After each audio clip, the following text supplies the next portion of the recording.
তিনি ছিলেন মধ্যম আকৃতির সুঠাম দেহের অধিকারী একটি মানুষ। তার চুলগুলো ছিল ঘাড় পর্যন্ত প্রলম্বিত, হালকা হালকা কোঁকড়ানো। তিনি যখন চুলের ভিতরে তৈল দিয়ে আছড়াতেন মনে হতো মৃদুমন্দ ঢেউ দেখা যায়।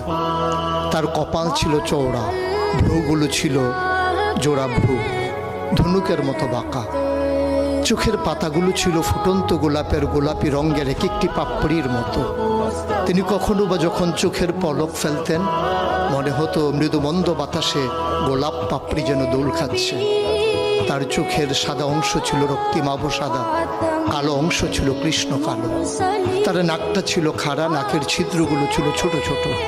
নাকের নিচে ছিল সরু চিকন গোঁফ, গোঁফের নিচেই সেই গোলাপি রঙের ঠোঁট।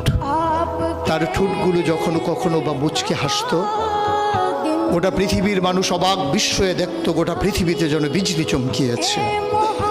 তিনি কখনো বা যখন এই রাস্তা দিয়ে হেঁটে যেতেন, 1 মাস পরেও কখনো যখন সাহাবা হাঁটতেন, তার গায়ের জান্নাতি গন্ধ তারা পেতেন।